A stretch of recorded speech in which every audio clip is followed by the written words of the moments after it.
here in Adobe Illustrator for 2026, there is a new feature for the use of gradients. So if you don't see your gradients panel, I can expand my panels. We'll move these two out of the way. I'm going to take the gradient panel and tear that out.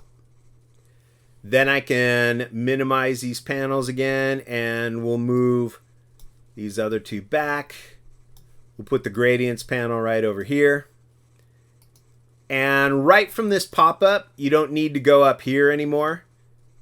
You don't need to go here. You have a pop-up list right here of all your different categories of gradients, from plants, skin tones, different skies, earth tones, water gradients, wood gradients, metal gradients. Pretty cool that people at Adobe have kind of mixed gradients for you.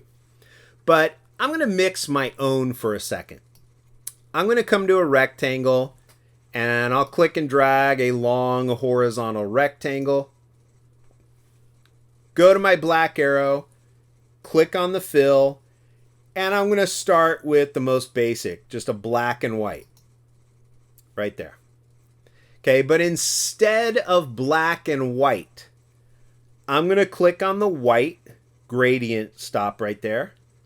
Double click, and now I can mix a color. So I'm going to mix a shade of green. Do a little bit of blue and a whole bunch of yellow.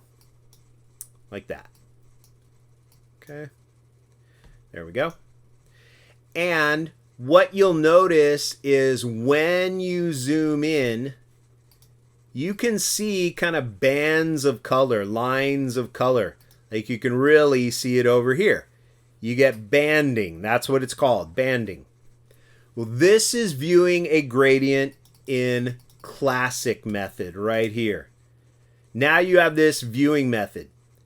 Set how the gradient colors will be displayed. So I'll try classic. Then I'll try perceptual and watch the colors over here. They'll blend a little smoother, which is nice. Okay, here's classic. The classic will blend green, and then it tends to get dull when you start adding black to anything. And when you add enough, it gets gray, and then it goes to black. So you get this really muddy look over here. But beyond that, I'm going to zoom in and let's check the banding. You get all these lines right here, color banding, and it'll print like that.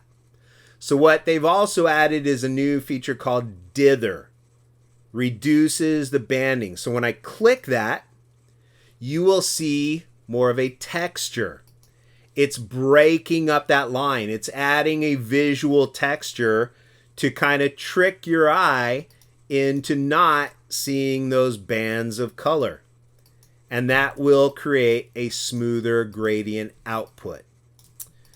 Okay, so those are the different updates to Illustrator. Now, what I would say is try to never mix one color to 100% black.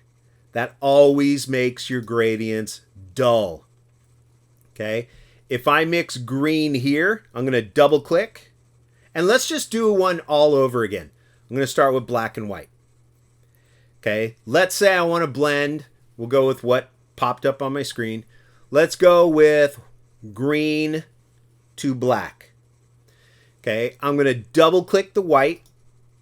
I'm going to mix, let's say, 50% cyan and 100% yellow. 50, 100.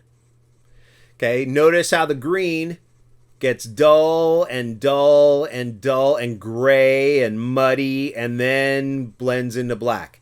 This is ugly color right here.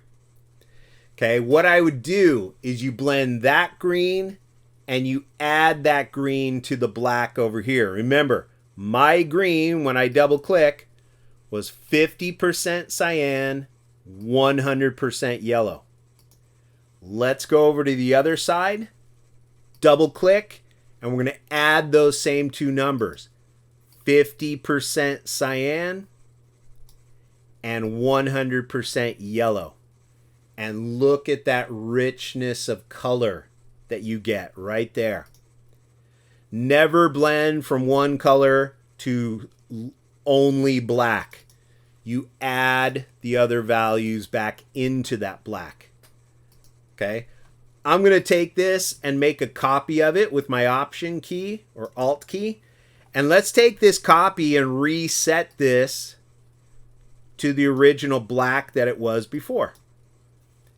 And you can see how ugly that difference is. Look at that beautiful saturation. And look at that. Even if I click this and said, okay, let's look at it perceptual. This still looks kind of muddy. You are blending and going darker, darker, darker, darker, darker, darker. But you're still getting shades of green, kind of a muddier green still. I like that rich saturation of color. But it's up to you. If you don't like this big band of black right here, let's try that in perceptual. And you get that smoother transition. So perceptual is kind of nice. If I click here and go back to classic, I get like a band of black over here. I like perceptual. I would even suggest perceptual and dither. And that's going to look really nice. All right, so that is the new feature for gradients here in Adobe Illustrator 2026.